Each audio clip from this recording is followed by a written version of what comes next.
mic. Is Brandon on?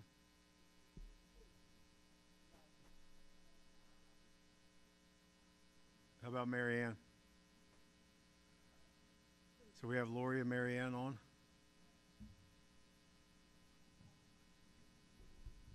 Thank you. We're just going to do a quick technology check once Andy calls the meeting to order to make sure we're communicating with Lori.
I just pushed the button, that's all.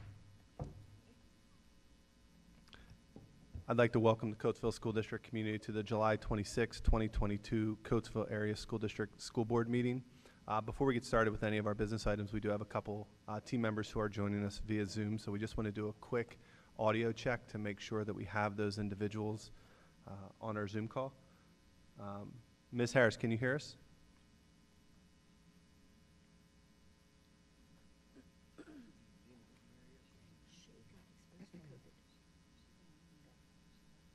Yeah. Thank you, Ms. Harris. All right, it doesn't look like we have Mr. Rohn yet. What's that? Doesn't look like we have Mr. Rohn yet. Okay, how about Ms. Diefendorfer, can you hear us? Yes, I can. Fantastic. Okay, so I think we're ready to rock and roll. First item up is agenda item 1B, reading of the mission statement. The mission of the Coatesville Area School District, rich in diversity and committed to excellence, is to create innovative educational experiences which are funded by the taxpayers, supported by the community, delivered by dedicated teachers and administrators to ensure all students will become responsible, contributing global citizens. Agenda item 1C, by notice of the President, board members are advised that all votes shall be regarded as roll call votes. The minutes should also note that public notice was given for this meeting in accordance with Act 93 of 1998, Section 1. School board meetings shall proceed in accordance with school board policy. Agenda item 1D, we'll do roll call. Madam Secretary, would you please begin roll call? Rob Fisher. Mr. Fisher is to be excused this evening. Thank you. Brandon Roan. Unless Mr. Rohn has joined the meeting, he's to be excused this evening as well. Thank you. Carvel Brown. Here. Holly Charest. Here. Andrew Finkbonner. Here. Becky Harlan. Here. Mary Ann Harris. Here. Amelia Mills. Here. Jennifer Schott. Here. Thank you. Thank you, Madam Secretary. Agenda item 1E. At this time, I'll ask that everyone please stand for a moment of silence, followed by a salute to the flag.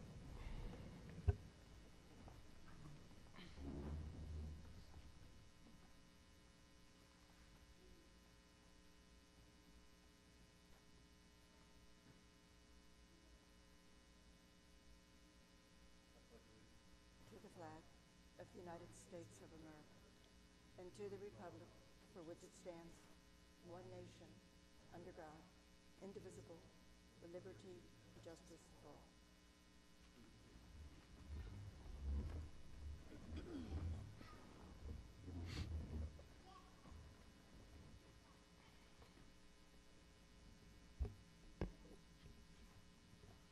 Agenda item 2.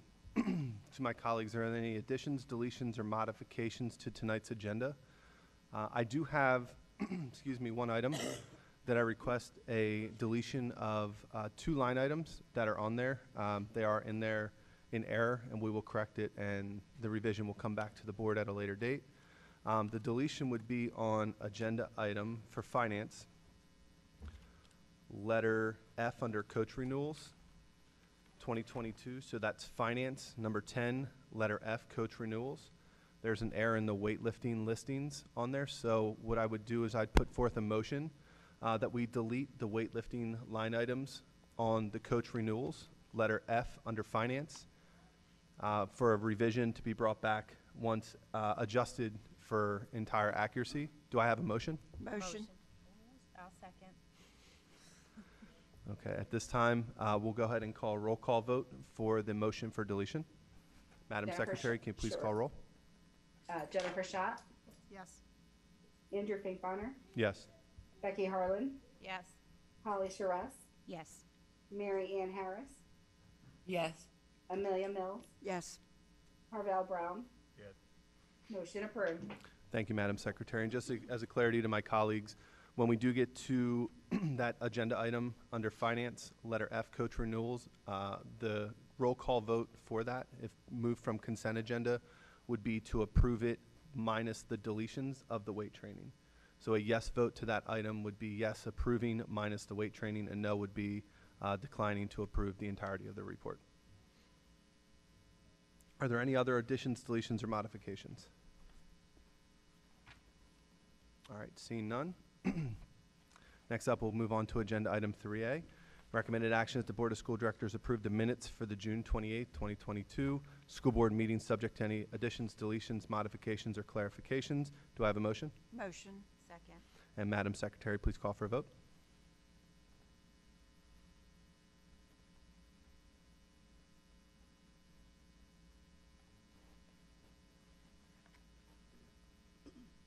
Becky Harlan, Yes. Harvell Brown, Yes. Amelia Mills, Yes. Mary Ann Harris, Yes. Andrew Finkbonner, Yes. Jennifer Schott, Yes. Holly Charest. Yes. Motion approved. Letter 3B. Recommended action that the Board of School Directors approve the minutes for the July 12th, 2022 special school board meeting, subject to any additions, deletions, modifications, or clarifications. Do I have a motion? Motion. Second. And Madam Secretary, please call for a vote. Holly Charest, Yes. Harvell Brown, Andrew Finkbonner, Yes. Mary Ann Harris, Yes. Amelia Mills, Yes. Becky Harlan, Yes. Jennifer Schott. Yes. Motion approved. Thank you. Agenda item 4A, public comment on agenda items only. The board has requested all persons making comments on agenda items to list their name, address, telephone number, and motion items on the sheet provided. There's a 3-minute time limit per person. The board does not take action to discuss items not appearing on the agenda. The board values public comments and wishes to convey that although board members cannot discuss items that are not on the agenda, they listen carefully and appreciate and value input from the public. The first speaker we have is Emma Meyer.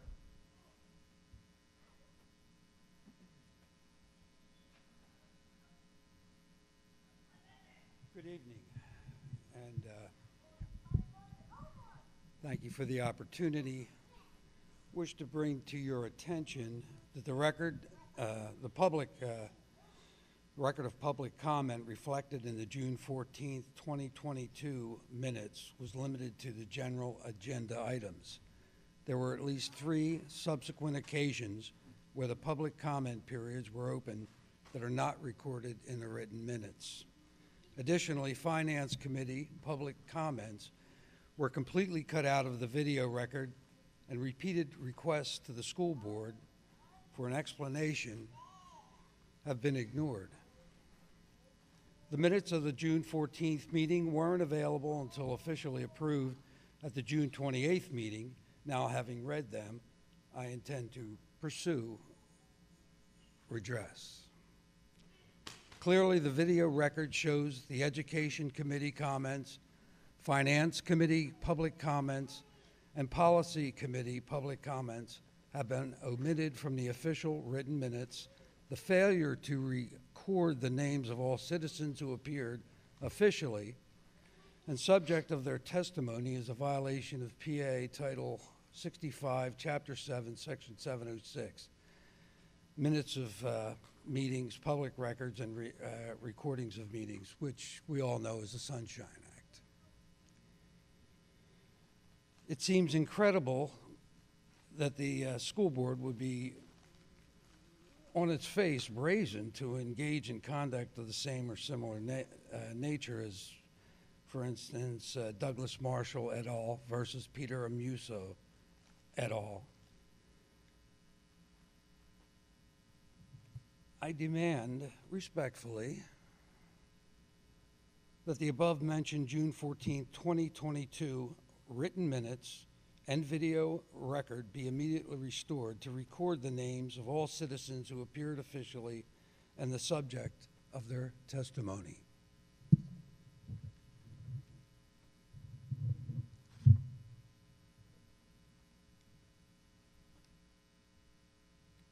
Thank you, Mr. Meyer. Next up, Lori Shannon Bailey.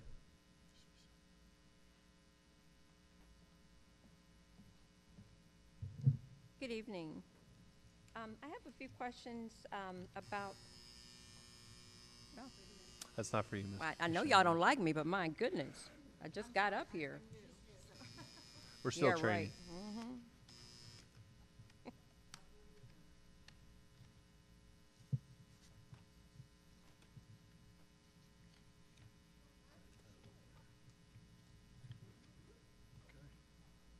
Somebody tell me, please. Okay, you're set.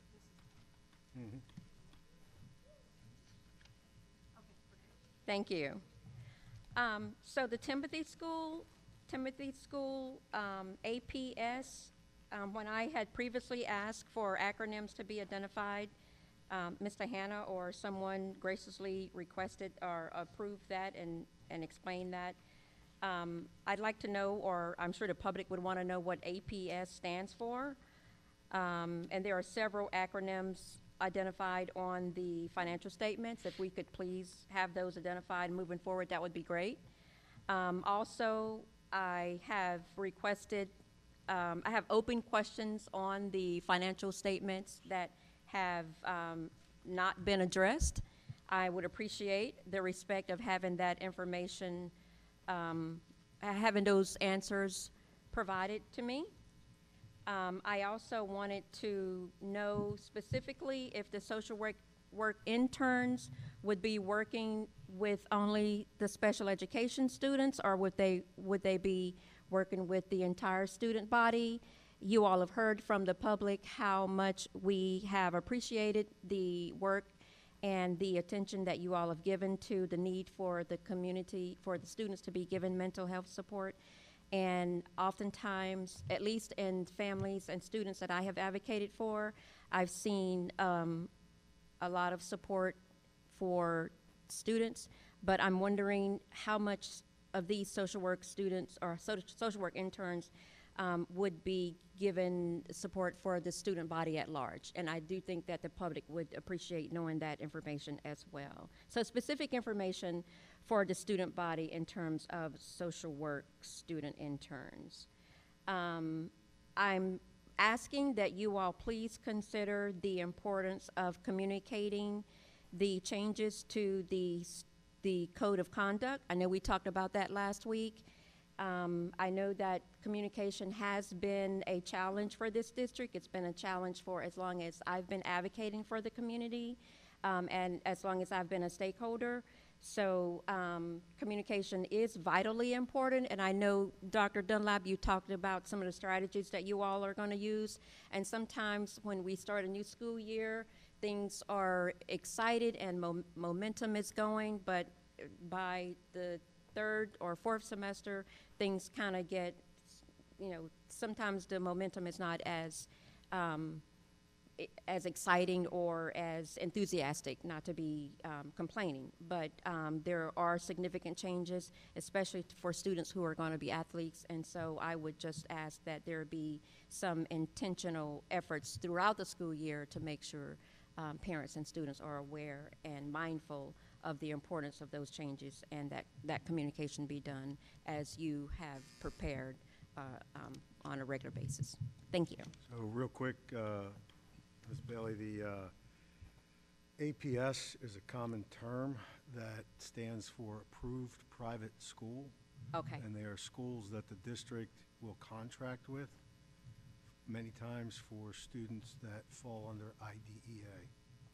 If you could email me your questions that you had, I'll see that they get answered. And as far as the social workers are concerned, you'll hear me speak about that. They are student interns who will be working with the general population. Okay. And the first thing that they are going to start on, that their focus is going to be, is on truancy and student attendance. Okay. Make connections with families that way. That's going to be their initial objective when they come on board. Okay. I don't have the total number off the top of my head, but the goal is to have 9 at the start of the school year. I believe we have 4 so far. Okay. Excellent. Thank you very much. I appreciate that. Thank you, Ms. Shannon Bailey. Nina Ortiz.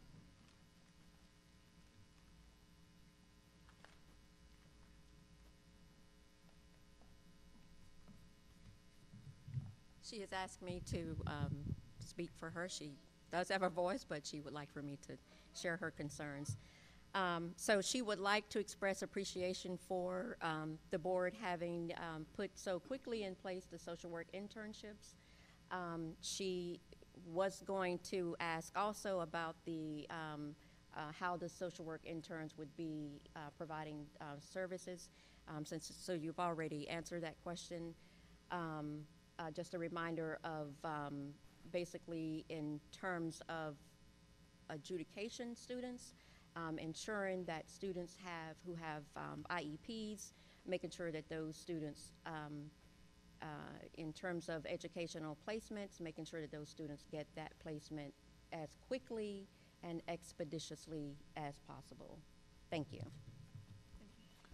Thank you, Ms. Ortiz. Moving on to Agenda 5A, Executive Session. Executive sessions were held July 11th and July 25th, 2022 for legal and personnel reasons.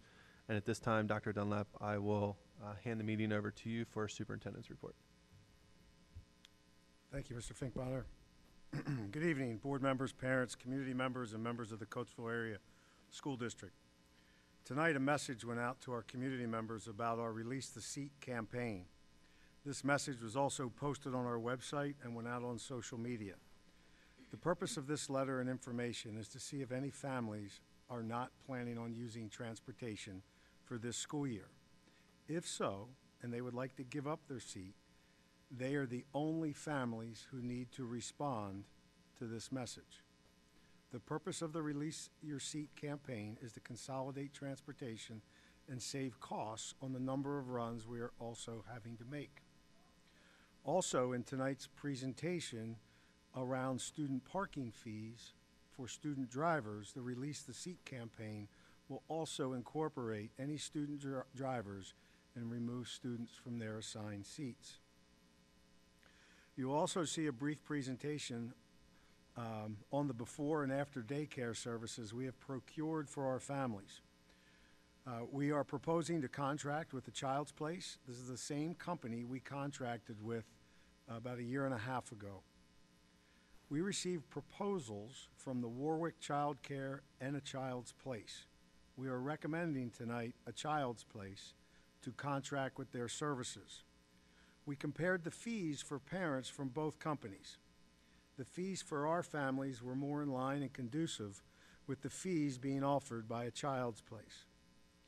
The fees for A Child's Place did go up minimally compared to the fees Warwick was offering. For example, a family rate for before and after daycare services for A Child's Place is around $410. The fees for Warwick for that same service were $750 a week. So we decided to just bring A Child's Place forward because of, one, those fees. There was another reason as well. Some people may be concerned with A Child's Place being able to staff this service. This was a problem a year ago when they could not staff it, and it's why the district ended up contracting with the YMCA. Since that time, A Child's Place has increased the number of employees to make this service work. They have rehired several of their former employees. Even the YMCA, when they were in service with us, like other businesses, and the impact COVID had on the employment force, had to consolidate daycare sites here in the Coatesville Area School District. We are prepared to do this to support our families. We would also be prepared to shuttle students by bus from the morning daycare location to their assigned school if we have to. Tomorrow, a flyer and a message, as long as the board approves it tonight, will be sent to families informing them of the costs and how to acquire this service. For now, we have concluded the first phase of meeting with families to discuss school safety and improvements we are making to support our students and staff. So far, we have hired one additional police officer who will be assigned to the high school. We are in the process of hiring 2 more police officers. One of these officers will be assigned to the Coatesville Intermediate High School, while the other will be free to float among the rest of our schools with our chief of police. We are also in the process of hiring 2 climate coaches to assign to the Coatesville Area Intermediate High School as well. As we move forward into the school year, we plan to hire 1 more full-time police officer and 2 to 4 more climate coaches. The purpose of climate coaches is to support positive behavior, establish relationships with students, staff, and families, and provide restorative measures to better support student behavior. We have also hired a security guard to be assigned in the district under the direction of the chief of police. Our second phase of meeting with parents will take place in August. Our building principals are scheduling meetings to discuss with parents prior to the collection of the sign-off sheets for the Student Code of Conduct and Discipline Matrix. The principals will communicate when and where these meetings will be offered in August. The purpose of these meetings is for our principals to explain the rights and responsibilities of administrators, teachers, students, and parents. These meetings will also include the expectations for students from the time they arrive at a bus stop until they arrive home at the end of the school day. This information, expectations for students and expectations for staff, will be discussed with our teachers and support staff during the opening activities the week of August 22nd. These expectations will also be discussed with students at the very beginning of school in large and small group assemblies. These assemblies will take place the first day of school. Through our discipline matrix, we will start some restorative practices. Not only will the expectations for students be discussed, but a number of these expectations are going to be taught to students as well. Tonight, you will hear about the meetings we held in July and the suggestions that came from our community on the Student Code of Conduct. Later, Ms. George will be presenting these recommendations to the board for the board's approval of the Student Code of Conduct and our discipline matrix. As we move through the school year, there will be updates and periodic reminders of these expectations for students and staff. This concludes my report. Thank you, Dr. Dunlap. Under important dates, agenda item 7B, August 9th, 2022 at 6 p.m. all committee and special board meetings. at the Coatesville Area Senior High School on August 30th at 7 p.m. School board meeting at the Coatesville Area Senior High School auditorium. We'll move on to agenda item 8, special reports. And first up, we have before and after care. Dr. Dunn, I believe you've covered that. I did, but I would Did just you wanna like, take a I would moment just to- like to add during Yeah. this moment, just some more information in particular to this agenda item. And just presenting this to the board and the public tonight. A Child's Place will offer before daycare from 7 a.m. to the start of the school day. They will offer aftercare from the end of the school day until 6 p.m. in the evening. They will also offer early dismissal care from the end of the school day until 6 p.m. They will also do day-off programs from 7 a.m. to 6 p.m. on selected closed school days. They will offer full, part-time, and occasional use options. Sibling discounts are offered to families enrolled for full-time care. They are going to provide some fun, academically based curriculum that enhances the Coatesville Area School District mission and to prepare children for a successful future in school and beyond. And then the before and after care programs will consist of a variety of activities such as homework time, outdoor play, and group and independent activities. Along with the information that provided that the board would approve tonight, the monthly full-time rate for 4 days a week to 5 days a week for before care is $210. A monthly part-time rate of 3 days a week is $125. The occasional use rate per day is $20. All of this information is going to be provided tomorrow. Aftercare is $280 full-time rate. Monthly part-time rate, $180. Occasional use rate per day is $25. They were only incremental increases from the last time we contracted with the Child's Place. Before and after care, as I stated, the full-time monthly rate is $410 compared to the $750 that Warwick was offering. And Warwick's prices were relative to that same $750 in all these other breakdowns. The monthly part-time rate, 3 days per week, is $290. And then there's an occasional use rate of $35 a day. There is a registration charged each year. There's a $75 per child and $125 per family cap.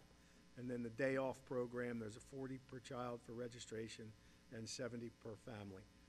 We will also be providing in that information tomorrow all the contact information for families needed to complete the online registration or to contact them directly to do it over the phone. That information will be provided as well tomorrow. Thank you, Dr. Dunlop. So I have a question. So we're blasting that out tomorrow? Yes. And we're going to put it on the website? Yes. And I know we put it on the school websites, but it should probably go on the main website for people who are considering moving and they won't know what school their kid would be going to. We'll put it on the main website. We'll Okay. have schools put it on their building websites. Okay. We were also going to put out some social media flashes tomorrow as well, directing people to the website and this information.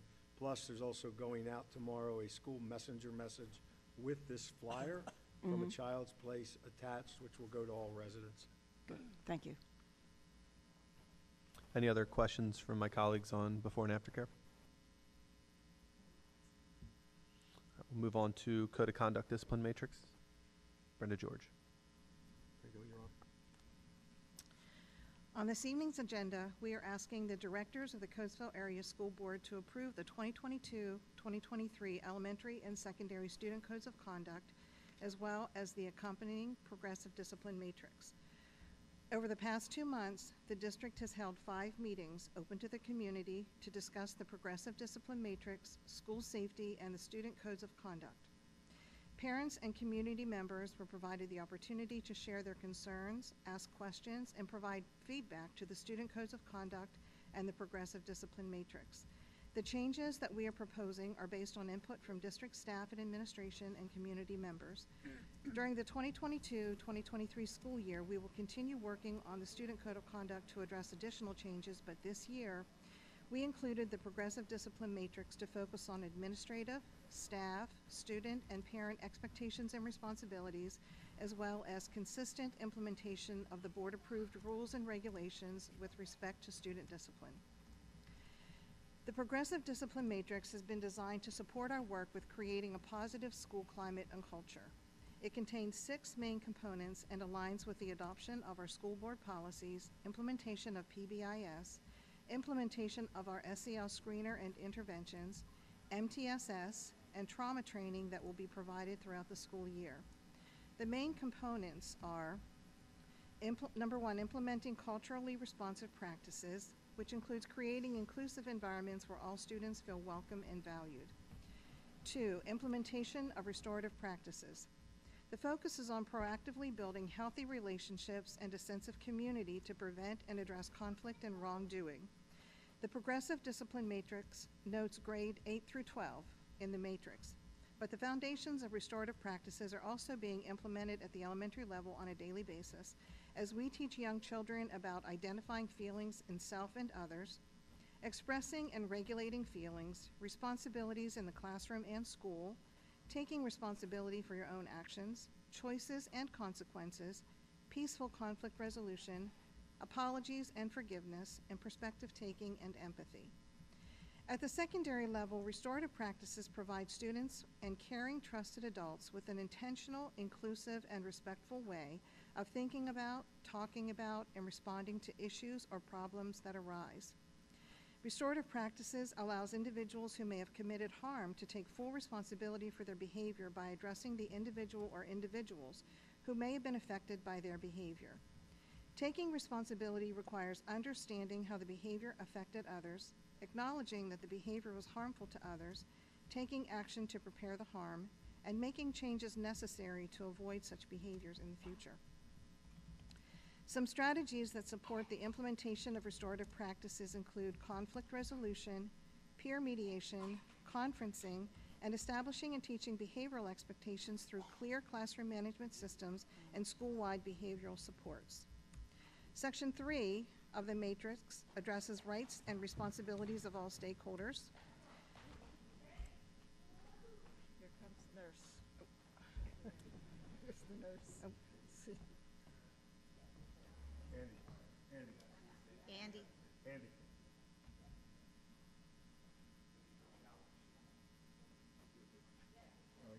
Yeah, he has one.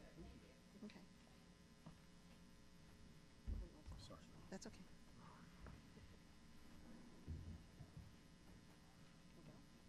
Okay. Section 4 addresses discipline guidelines. It identifies general procedures to follow when managing behavior and discipline concerns. Section 5, understanding progressive discipline, viewing discipline as a teachable moment by using incremental interventions to address inappropriate behaviors with the ultimate goal of teaching pro-social behaviors. And the last section, levels of infraction and disciplinary consequences.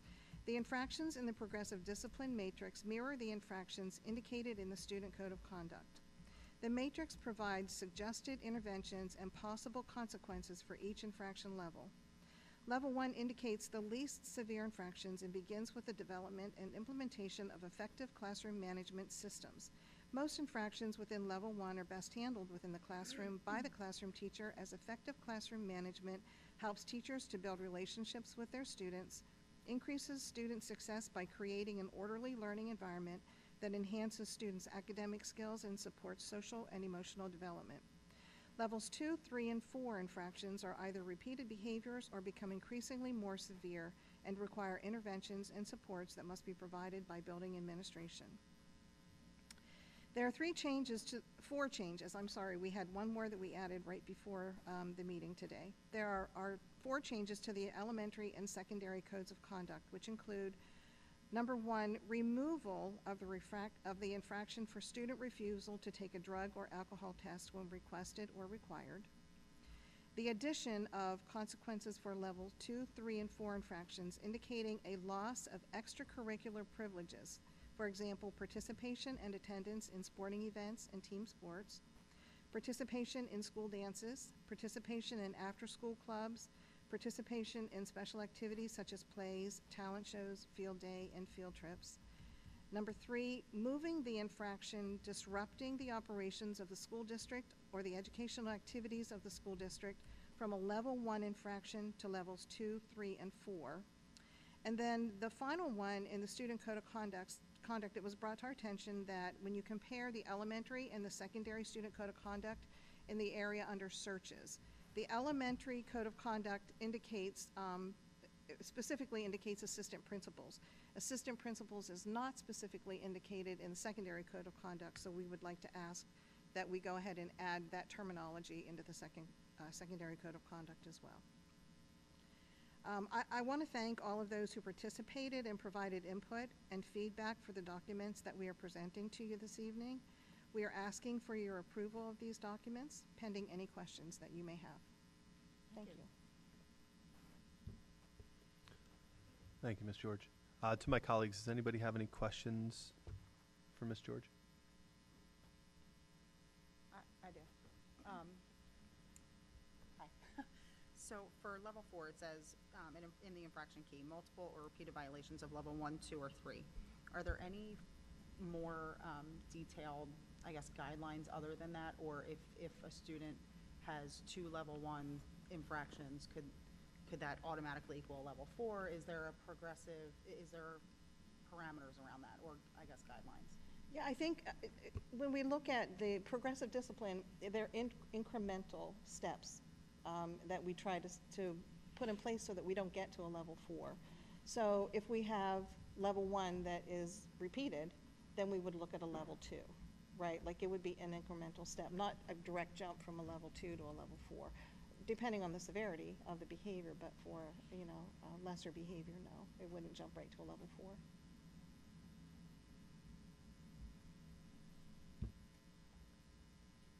Ms. George, I do have a question regarding the deliverance. So change in structure is critically important, and understandably so. The effort to align ourselves with this new discipline matrix is going to take place largely within our district, but also there's some components that our parents can help provide consistency and structure at home for some children for an approach that's out of our buildings, right? So it's kind of a continual approach from both parties. So how will this new matrix change, the new discipline matrix change? How will that be communicated to families? And this is more so for Dr. Dunlap. The second part of my question is, what does the first day of school look like in delivering these expectations and communicating this to our students? So as I mentioned in the report, a couple things are going to happen. In August, there's going to be a universal message that is consistent from the district, that all of the building principals, Ms. George, myself, and Mr. Pelayo will be participating in, to talk about not only the student code of conduct, but school code, and compare that to the Pennsylvania criminal code, and explain to parents, because one of the things that we realized when we were meeting with families back in June, there was some confusion between the two and how the term adjudication overlaps, and even though they mean the same thing, they're different under school code than it is with the Pennsylvania criminal code. And so we're going to explain that process in a video that's going to be posted on our website. That video is also going to be shared at the meetings that are going to take place in August with parents. Our principals are going to open the doors and have those conversations with parents, not only to explain the expectations, but their rights as parents, the district employee rights that they have, the rights that students have, but also the responsibilities of each. The responsibilities of parents to understand and carry out those regulations and expectations of students from the time they go to the bus stop until the time they return home in the evening, that these are the expectations under our student code of conduct and our discipline matrix that we are expecting all students and all staff to adhere to. The other purpose to that meeting in August is for parents to really have an in-depth conversation with principals about the code of conduct and talk with them about it, because many times that code of conduct is either downloaded from the website or given to parents, and they're asked to sign it, and they may sign it, they may not have read it, and they may not have understood it. this gives them an opportunity to have a discussion with our building administrators to walk through the discipline code. It also allows us to talk about the due process procedures that all students are entitled to when they violate the code, and explain to parents of how in-school suspensions work, how out-of-school suspensions work, and those consequences that principals will make a just decision based on the code of conduct and the infraction that the student has, and also with this new piece of restorative practice of how we can bring students back around and teach students what those expectations are and right from wrong as it's established within the guidelines. As part of that due process explanation, we want to explain to parents, what is an informal hearing? What is a formal discipline hearing? And how do they work so that they understand that? And we're going to do the same with students, explaining that process. The first day of school, we are having class meetings in all of our schools. And the principals are going to be addressing this, as I said, in both large and small group settings with students so that they understand this. Prior to that, the week of August 22nd, our principals are going to be having those same conversations with our staff. What are the expectations of the staff?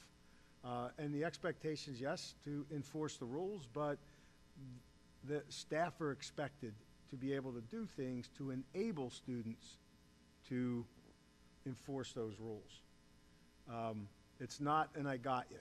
It's here's what we have to do. This is our role. This is what you have to do. And this is how we're going to work together to do this. We're also going to be talking with students and parents of our current support services that we have for families and students to try to keep students focused academically and to be able to support them socially and emotionally. And at these meetings, be able to talk with parents about some of the things that we're going to be trying to do in the future to offer to our families and continue to make our schools safe. Thank you, Dr. Dunlap. Any questions from my colleagues? All right, thank you, Ms. George, for the presentation. We'll move on to student parking. Jeff Culp.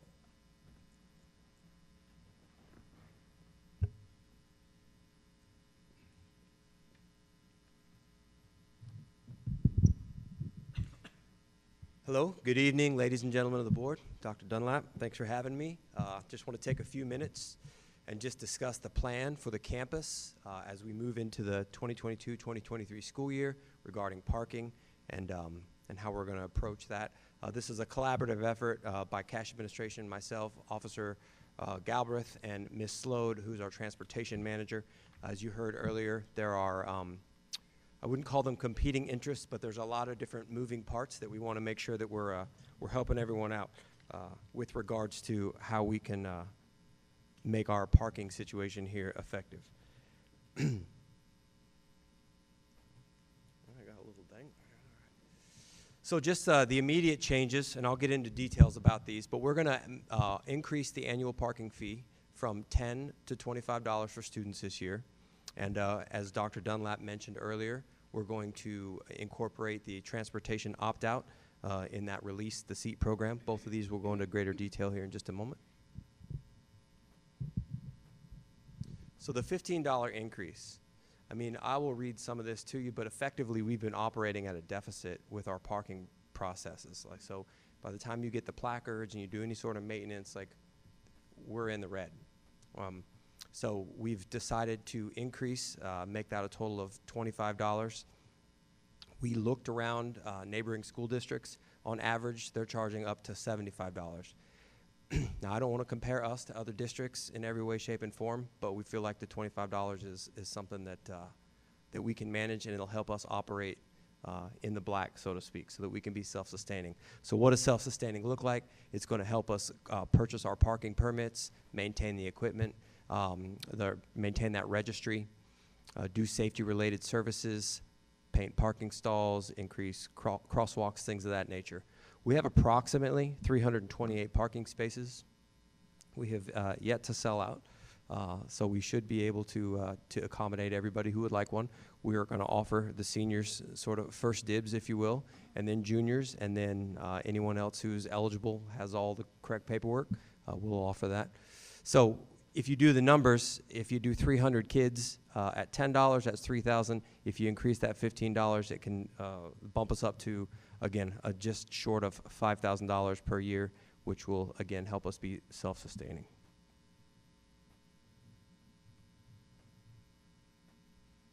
So the opt-out, again, as Dr. Dunlap discussed with the Release the Seat initiative, students who purchase a parking permit for 2022-2023 will give up their seat. But as we met, we said, hey, there could be situations where that can't be permanent, so what can transportation do to assist us?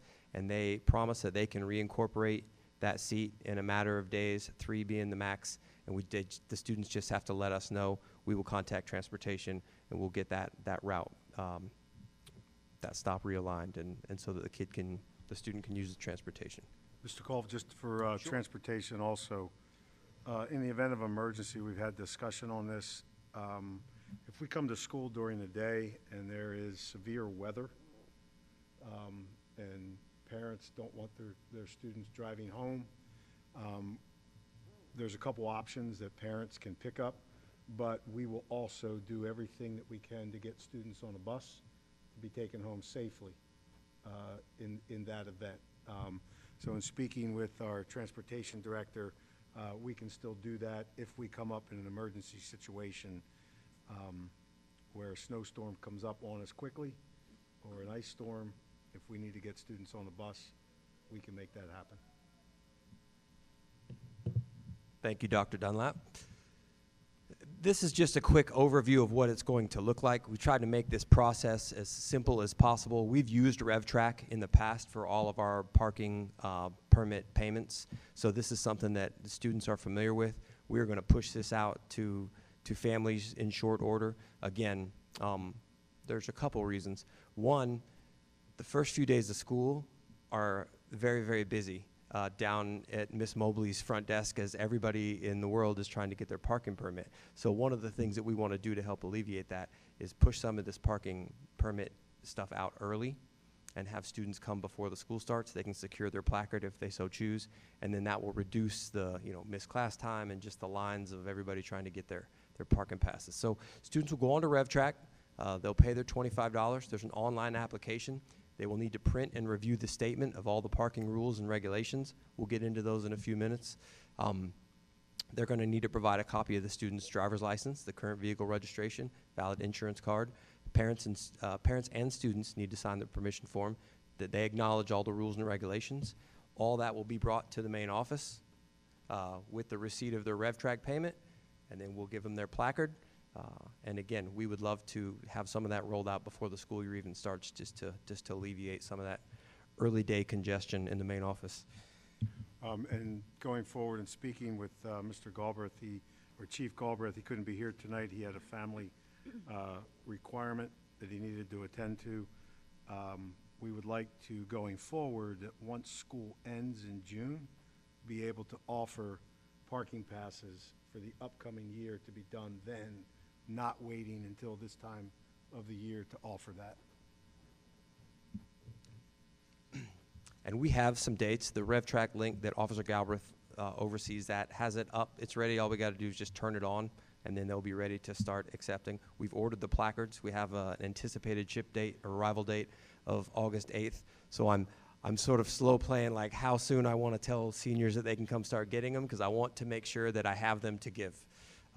So when I have a better sense that the placards will be here, then we're going to push that out to families and get that going.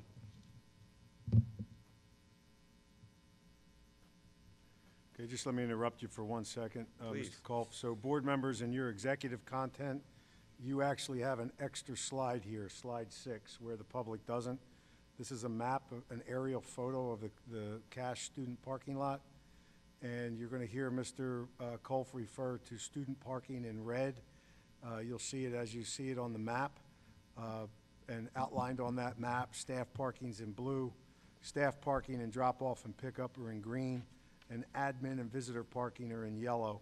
So I just wanted to verify that for the board, and again, in a slide or two, Mr. Kolf will be referring to this parking. These next few slides, I won't read them to you verbatim. They are a robust rules and regulations, but all students and parents will need to read through, understand, and sign off on all this information with respect to receiving their parking permits. So I'll give you the broad brush, but all students, parents, and community members are reminded they have to follow our directional signs. This is a safety issue. No driver should be cutting through rows, parking spaces. Our student drop-off will continue to be in the farmhouse parking lot.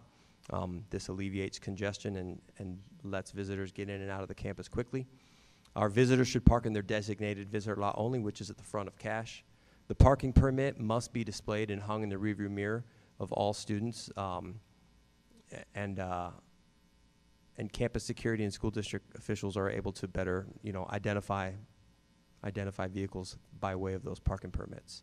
Parking without a permit, speeding, reckless driving, failure to observe traffic laws, loitering, all these would be considered violations of the privileges of the parking pass.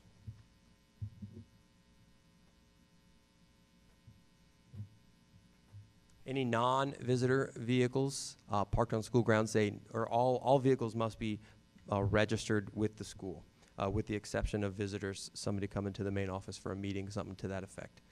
This permit allows school administration and police to assist in locating owners. Parking is limited in the red lot. That was referred to earlier, so I'll let you guys be able to look at the map and see that. Students may not park in other spaces that are designated as faculty or visitor spots. There should not be any assigned parking spots, though, so there is the red lot. All students are to park in the red lot, but they do not have assigned parking areas. The hang tags are issued to one student. They're not transferable. You cannot sublet your parking spot or your placard. And then students who have short-term parking needs, so something came up, they came to school, they had to borrow their mom's car, they don't have a pass for the day, we are not going to go after a student like that. They just come to main office, we'll give them a temporary parking pass up to a week and make sure that they're accommodated. Again, students will be licensed, covered by their insurance. The school is not responsible for the vehicles or their contents. There's to be no loitering before or after school in the parking lot. This will be disseminated and make sure it's clear to all students. When arriving at school, they must use the Red Raider Road entrance. We did that for traffic congestion patterns last year, and it helped us a great deal. At dismissal, they need to exit also through the Red Raider lot or the Red Raider Road. This is, again, helps with safety, prevents cars driving through buses or students dismissing the campus. It just makes it much safer. Just as a reminder, Policy 223, AR 0 states school buses have the priority, so this will continue to be the case. Student drivers cannot break into lines as buses depart. Again, no speeding, reckless driving. Students or drivers may not cut through rows. This has been established. And students are not allowed to go to their cars at any point in the day without permission from an administrator. So that's something that we will make sure is clearly articulated to students this year. Cannot have any weapons, drugs, or like in the vehicle at any time. Students parking in the school lot are assumed by state law to have knowledge of any materials that are in their vehicles. It is considered a privilege to drive and park at the Coatesville Area Senior High School campus. So your driving privileges can be revoked. They can be suspended for a short amount of time. Towing of vehicles, suspension from school can occur if the violations are egregious or continue over time. Students applying for the registration, they receive their permit and they fully understand their responsibilities, including getting to school on time, regardless of traffic. We have progressive consequences if they need to be taken. This is not something that we generally deal with. We really have a pretty responsible set of students, especially our drivers. So, but in the worst case scenario, they would get some warnings. It would be progressive in nature. We could eventually take parking privileges. It might be for a limited amount of time. It might be permanent, depending on the circumstances. And then if any fines are accrued, those could ultimately end up on their unpaid obligations. So that's what I wanted to tell you today, and I'm happy to answer any questions that you might have. Thank you. Hi, I have a question. I have a couple questions. So you said that the increase in price is to help with a registration, maintain a registration, or a registry of the registrations. Is that a daily process that once, the bell, once school has started, somebody's gonna ride through the parking lot and make sure all the cars parked are registered? Because my son was a senior last year, and I know a lot of kids with no registrations drove all year. It's going to fall both on the administration in the high school, but also on the Coatesville Area School District Police Department. So this function is actually going to now be monitored. It's going to directly under the Chief of Police Office, and in support with the high school. And that'll be maintained out of that office, and they will be conducting those checks. Okay, thank you. And my only other question is, who issues the fine in the event that there is a fine issued? Is it the school? Is it? It's Officer Galbraith, and I know, and I don't want to speak to some of the jurisdictional issues, but I don't know that it's a traffic citation. No, it doesn't. So it's a fine that falls back into the school district. It is not a fine, like if it was a traffic citation, that's something that the township would actually benefit from financially. We're not doing that. This is just within the district going through that process that's mentioned. Mm-hmm. Yes, this is not going to cross over into that side of the street. This is going to stay in-house here. Mr. Cole, I do have a question, really two questions.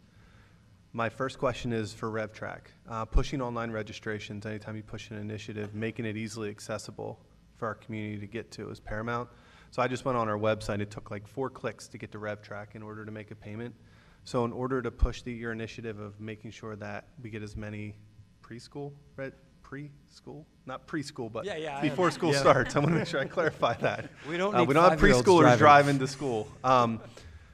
To push that initiative, do we have any ideas of making that more easily accessible for our community? Yeah, absolutely. I appreciate that feedback. I'm happy to work with Mike to try to find like a hot link that could be right on our main page. That would be the click that could take maybe you something that there. identifies that, like transportation or parking registration, something that specifically identifies that. I think that's a great idea. Okay. And we'll work on that. The other thing is more just an informational item, not a question. For some board members that may not have been here back during COVID, don't quote me on the time, but I believe it was 2020. There was conversation about consideration of increasing the cost of our parking permits. The board did opt to remain static, so this isn't a new conversation that's been brought. This was something that came up previously.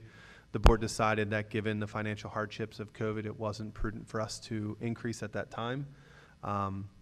But obviously revisiting is something that we should consider, especially if that function's operating in the red as a deficit. So just to provide some context, that this was brought to the board previously.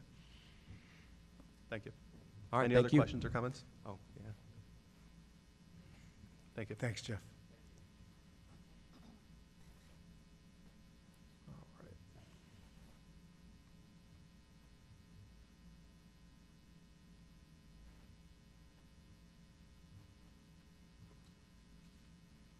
All right, we're going to move on to agenda item 9, motion items for approval. Letter A, adoption of consent agenda. Recommended action that the Board of School Directors approve the consent agenda items. Do I have a motion? Motion. Second. Committee meeting action items are considered routine. Committee meeting action items considered routine will be enacted under one motion unless removed for separate action under board request.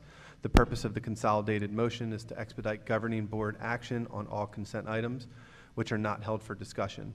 Items that have been held for discussion by the governing board will be enacted upon at that time the item is discussed. This evening, I do have a couple items that I would like to share for removal, and then I'll open up to my colleagues for any additional. Under Finance, letter A, so number 10, Finance, letter A, Financial Statements.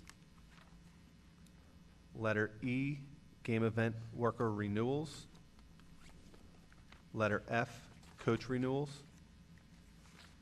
Letter G, extra duty renewals. Letter H, human resources report. And letter I, human resources report addendum. I'll read through those one more time. Under finance, letter A, financial statements. Letter E, game event worker renewals. Letter F, coach renewals.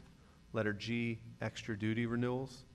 Letter H, human resources report. And letter I, human resources addendum. Under education, letter A, social work program affiliation agreement, LaSalle University. Letter B, social work program affiliation agreement, Westchester University. Letter C, A Child's Place Extended Care Incorporated. Letter E, Coatesville Area School District Elementary and Secondary Code of Conduct Progressive Discipline Matrix. And letter F, Independent Contractor Contract, Devereaux. I'll read through those again. Letter A, under education, letter A. Letter B, letter C, letter E, and letter F. And then lastly, from operations, number 12, letter A, student parking permit fee, Coatesville Area Senior High School. To my colleagues, are there any additional items you would like to have removed from consent agenda?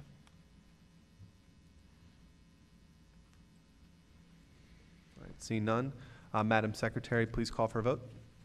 Andrew Finkbeiner, Yes. Mary Ann Harris, Yes. Arvell Brown, Yes. Becky Harlan, Yes. Holly Charest, Yes. Jennifer Schott, Yes. Amelia Mills. Yes. Motion approved. Thank you. Under Finance Committee, letter A, financial statements. Recommended action that the Board of School Directors approve the financial statements, bills, payables list as presented. Do we have a motion? Motion. Second. Any questions or comments? Seeing none, we'll call for a vote. Mary Ann Harris, Yes. Becky Harlan, Abstain. Amelia Mills, Yes. Andrew Finkbeiner, Yes. Arvell Brown, Jennifer Schott, Yes. Holly Charest. Yes. Motion approved. Letter E, game event worker renewals, 2022.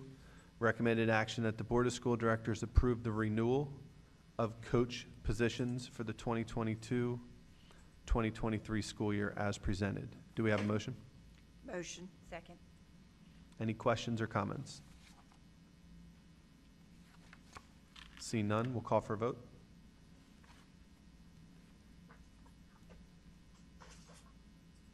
Becky Harlan, Yes. Andrew Finkbeiner, Yes. Jennifer Schott, Yes. Arvell Brown, Yes. Amelia Mills, Yes. Holly Charest, Yes. Mary Ann Harris. Yes. Motion approved. Thank you. Moving on to letter F, coach renewals. The board has recommended action that the Board of School Directors approve the renewal of coach positions for the 2022-2023 school year as presented. Do we have a motion? Motion. Second. Just as a comment, just as a reminder to my colleagues and to our community, that the approval for the coach renewals, letter F, is with the removal of the weightlifting line item. So we would be approving or denying the coach renewals agenda item less the weightlifting. So an approval does not include the weightlifting. That is on the current public content, but we had a motion for deletion earlier. Any further clarity needed? It's 6 of those line items that are Correct. Yep. being deleted for today. Correct, yeah. I believe it's all the line items that have a subject as the weightlifting, Correct.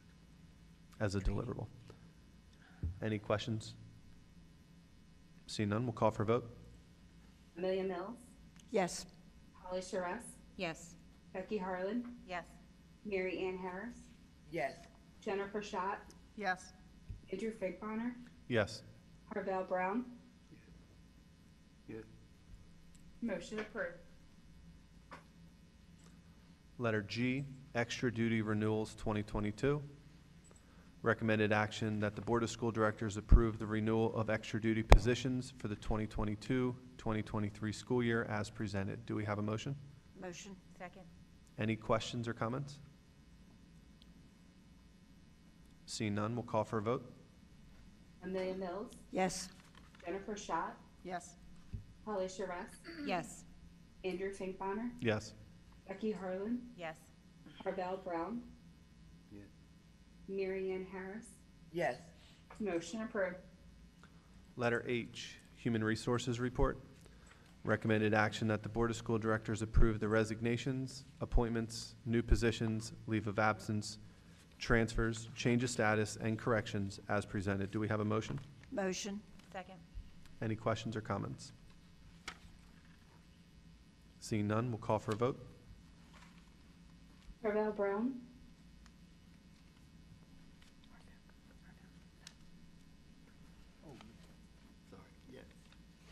Andrew Finkbonner, Yes. Amelia Mills, Yes.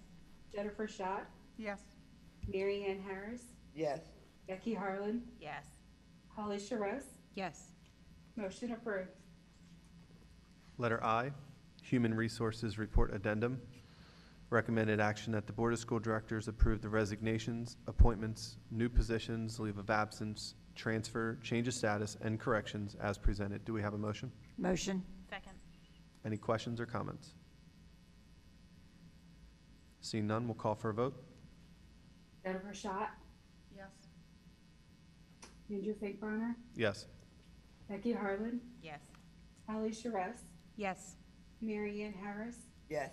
Arvell Brown, Amelia Mills. Yes. Motion approved. Ms. Mills, I'll turn it over to you for Education Committee. 11A, Social Work Program Affiliation Agreement, LaSalle University. Recommended action, pending legal review, that the Board of School Directors approve the affiliation agreement with LaSalle University, which outlines the expectations for educational experiences for university students completing social work program internships as presented. Do I have a motion? Motion. Second. Any questions? Call for the vote. Becky Harlan, Yes. Arvell Brown, Yes. Amelia Mills, Yes. Holly Charess, Yes. Andrew Finkbonner, Yes. Jennifer Schott, Yes. Mary Ann Harris. Yes. Motion approved. B, Social Work Program Affiliation Agreement, Westchester University. Recommended action, pending legal review, that the Board of School Directors approve the affiliation agreement with Westchester University, which outlines the expectations for educational experiences for university students completing social work program internships as presented. Do I have a motion? Motion. Second. Any questions or comments? Call for the vote. Becky Harlan, Yes. Mary Ann Harris, Yes. Arvell Brown, Yes. Holly Charess, Yes. Andrew Finkbonner, Yes. Jennifer Schott, Yes. Amelia Mills. Yes. Motion approved. C, A Child's Place Extended Care, Inc., School-Age Child Care SACC Services Agreement. Recommended action, pending legal review, that the Board of School Directors approve the School-Age Child Care Services Agreement between CASD and A Child's Place for the purpose of providing before and after-school child care services for the period beginning July 22, 2022, and ending June 30th, 2025, as presented. Do I have a motion? Motion. Second. Any questions or comments? Dr. Dunlap, I will ask, I wanted to wait till the agenda item came up. We also have an additional partner that's a before and after care tutor program. Can you explain the difference between what a Child's Place does versus what our tutoring program does, please? Sure. So, Thank you. I'll tackle that in 1 second.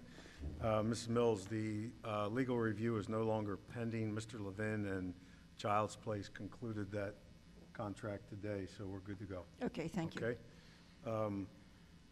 So 21st Century is a program that has worked in conjunction, I believe, for the last 2 years with the YMCA. And the YMCA is a before and after care program where 21st Century is an after-school educational program to support students. students have to qualify economically to attend the 21st Century program. There was a contract that was drawn up, I believe, when a Child's Place could no longer staff the care services. The YMCA came in to do that. At the same time that the YMCA came in, 21st Century was already operational. They had been working together side by side for really the last year and a half. It wasn't until this year that the YMCA felt that 21st Century was pulling students away from their business. But they were two separate programs, and as I said, you had to qualify economically to attend 21st Century. And that was academic support for students after school. And that's why they pulled out of the contract with us. There were a number of, I will say, conversations that took place well after they had already decided to pull out.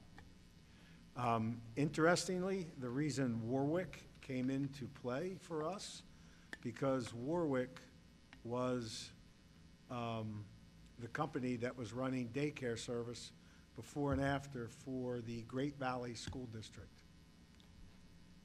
Interestingly, the day that the YMCA dropped us, the YMCA signed with the Great Valley School District, and Great Valley dropped Warwick.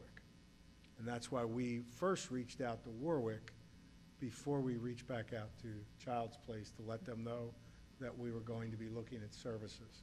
As I said, both companies submitted a proposal to us.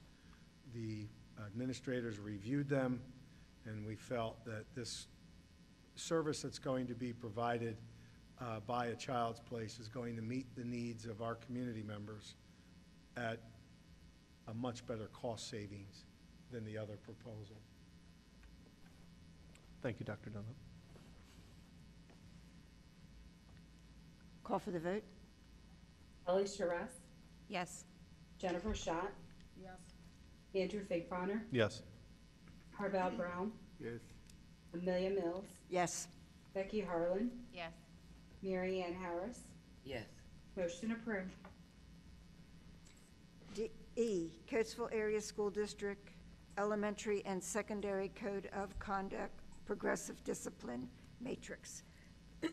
Recommended action that the Board of School Directors approve the Coatesville Area School District Elementary and Secondary Code of Conduct Progressive Discipline Matrix as presented. Do I have a motion?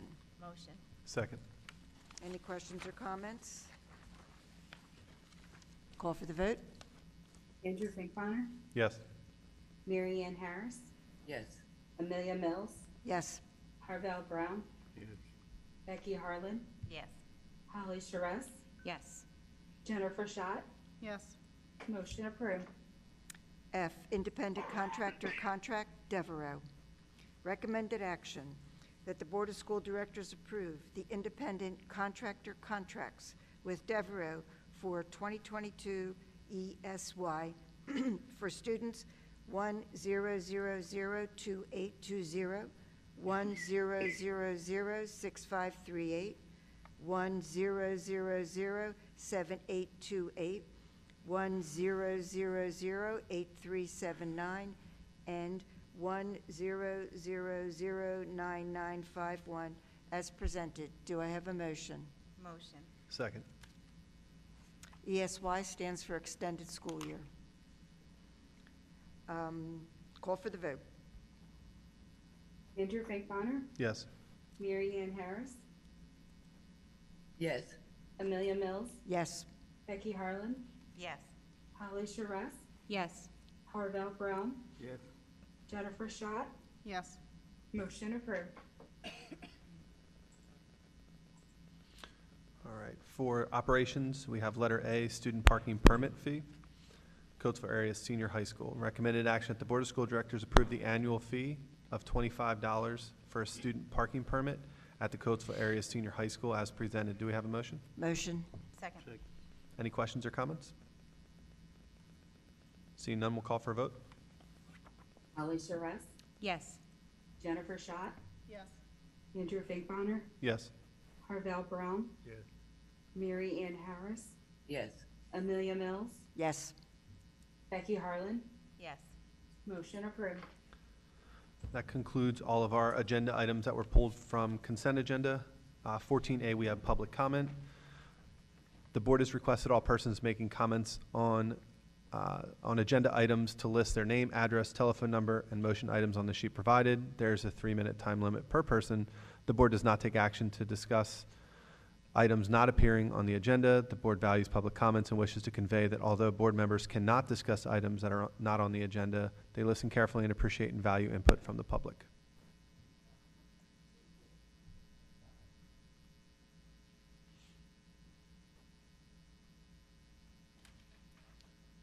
Thank you. Lori Shannon Bailey.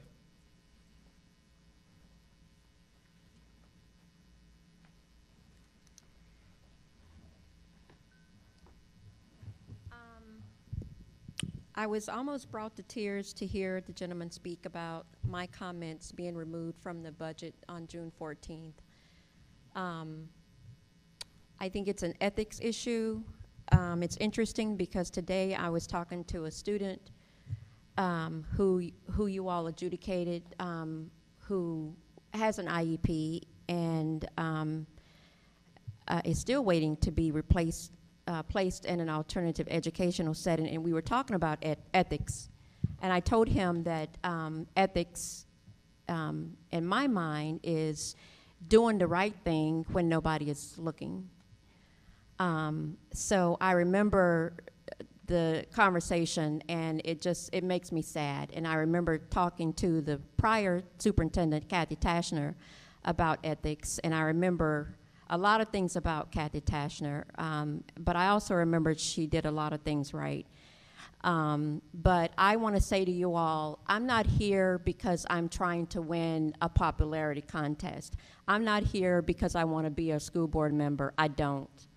I'm here because I care about this community and I care about the education of this community. And I care deeply, deeply about students who are living at or above the poverty line, and there are a lot of those, because I was one of those students. And if it wasn't for a 10th grade teacher, there's no telling where I would be. And a lot of those students don't have a voice. A lot of their families don't have a voice. Some of those families can't read. Some of those families are suffering with significant mental health challenges, and they don't have access to mental health services that we may have access to. So I want you all to know I'm not here because I'm trying to show off or I think that I speak well. That's not why I do what I do. I do what I do because I care about this community. So I want you all to know that. Also, because I think that there should be transparency. When I ask about the budget, I ask those questions because I think that you all should provide that information. And Andrew, I appreciate the opportunity that we had a phone call a couple of weeks ago, and that you were able to explain some questions to me about taxes that I didn't understand. So I appreciate that, but I want you all to know that transparency and questions about our finances and questions about anything, we should have that information, and you all should gladly give that information. And lastly, I had a conversation with Dr. Byron Wiley this past week, who is a special education advisor, and it was a wonderful conversation. And I said to him in a text message, thank you for your proactive approach to at least speaking to me. I felt that he cared, he was interested in my situation, and I appreciated the fact that he took the time out to talk to me. So just a reminder that I'm not trying to win a popularity contest. I do what I do because I care about this community. Thank you very much. Thank you, Ms. Shannon Bailey. Just as a point of interest, I don't want to let the cat out of the bag because it's still in the works, but our board and our administration are working on dashboards that will provide some of the information that has been requested proactively to our community. So in multiple areas, I don't want to go into the weeds too much right now, but we are working on finding ways to provide that information in a proactive manner to our community. And I appreciate that, Andrew. The problem with dashboards is people are going to have to find a dashboard, and then we're going to have to find the information to get to the dashboard. I mean, somebody put the budget on the dashboard. Once I said there was not an announcement where you all used to always have the budget, the hard copy budget in the district office. That was always, I mean, I'm a baby boomer. I prefer like hard copy so I can go and look at it and take notes. So that didn't happen this year, but not everybody is, savvy when it comes to technology. So I appreciate that, but that's going to be like another set of challenges for some people. But Duly noted. I appreciate that. Yep. I really appreciate that. It's better than nothing, and it is an effort on your behalf to try to get information out to people. So thank you. Duly noted. Thank you. All right. Are there any additional board member reports this evening? I have something. Yes, please. I had the opportunity today to visit the intermediate high school and see our district summer program for students grades 6, 7, and 8 in action. It was remarkable. The teachers had the students highly engaged in learning. The kids were polite. They were kind to the lady who stopped and asked questions and wanted to chat. I saw our ESY extended school year program in action. My little neighbor was in there. She was just glowing with delight to be able to participate.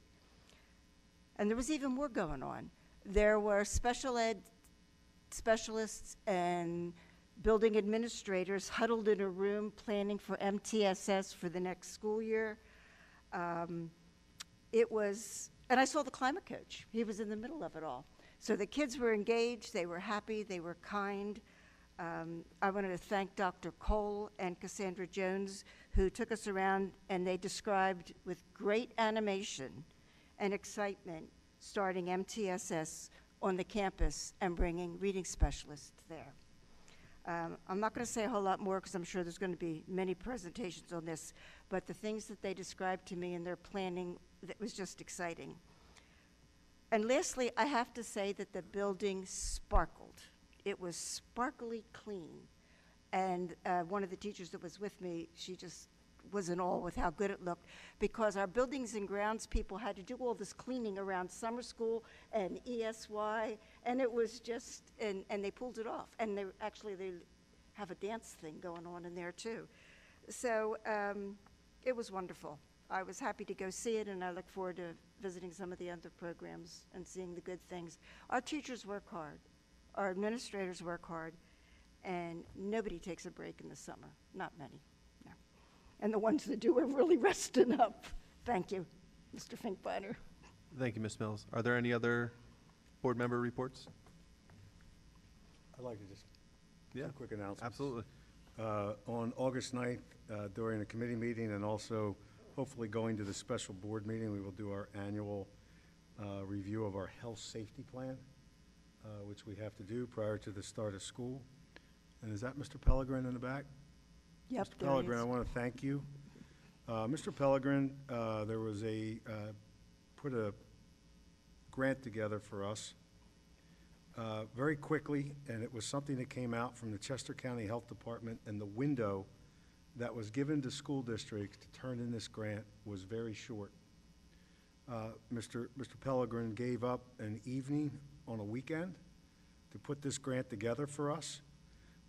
And the goal of this grant is to implement measures that improve and protect the health and safety of our faculty, staff, and students, particularly in response to disease outbreak and/or pandemic and recovery.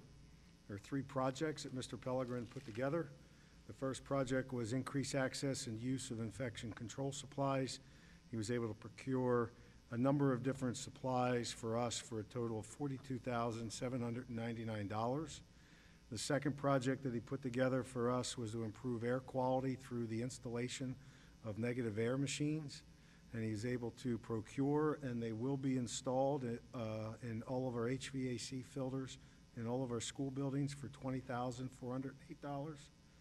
And also improving hand hygiene and infection control. He's procured and is going to be installing 60 touchless faucets with mixing valves. For the faucets, it's about $17,775, and for the valves, it's another $5,000. The total project funding is $80,982, and all these projects will begin upon receipt of an executed agreement, which we are in the process right now finalizing with the Chester County Board of Health, and they will be completed by November 30th of 2022. Dan, I want to thank you for doing that. Thank you. That's it. Thank you, Dr. Dunlap. Number 16, we have informational item. It's the Coatesville Area School District 101 Device Initiative 101 Handbook. Dr. Dunlap, if I may, I just want to point out and thank you for taking into consideration with the team of putting a cap on the insurance for our TIF, for that insurance fee. So there was an addition in the tech handbook. I believe it's on page 3. I'll get specifically where it can be found.